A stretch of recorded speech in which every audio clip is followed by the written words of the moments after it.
Shalom, nous voici en 2026. Gloire soit rendue à notre Dieu. L'Éternel a été avec nous, il a été favorable, il nous a gardés de 2025 et nous voici maintenant en 2026. Peut-être que tu es là, bien-aimé dans le Seigneur, 2025 a été très difficile pour toi, mais voilà que le Seigneur a permis à ce que tu sois en vie. Plusieurs n'ont pas pu accéder à cette nouvelle année, mais toi et moi, nous sommes en 2026. Oui.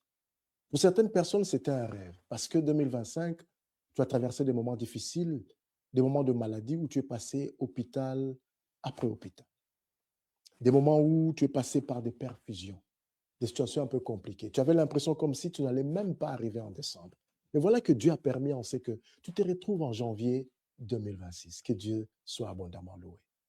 Alors, pour nous, cette année, Dieu a déclaré pour nous l'année d'envol. Ça veut dire que nous sommes appelés à pouvoir prendre de la hauteur. Nous sommes appelés à pouvoir évoluer. Nous sommes appelés à pouvoir décoller.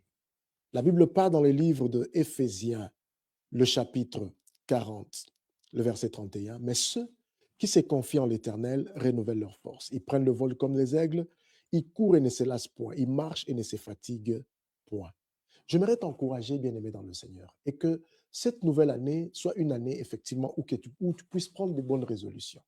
Parce que Dieu fera sa part, mais Dieu attend aussi à ce que tu fasses ta part, que tu puisses comprendre quels sont les principes, qu'est-ce que Dieu désire à ce que tu puisses mettre en place ou en application pour que tu puisses vivre pleinement le projet et les promesses de l'Éternel. Alors, j'aimerais t'encourager, j'aimerais te fortifier. Peut-être que 2025, comme je l'ai dit, était difficile, mais sois positif. Un mindset qui te permet de pouvoir croire, croire à celui qui t'a donné le souffle de vie, qui a permis à ce que tu puisses accéder à cette nouvelle année. Oui, parce que accéder à la nouvelle année, bien aimé dans le Seigneur, est comme accéder à une nouvelle saison. C'est comme accéder à une nouvelle dimension.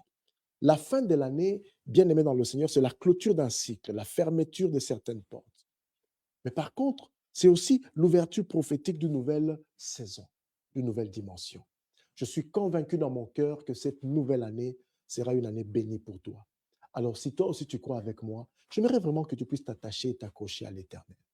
Encore une fois de plus, bonne et heureuse année 2026.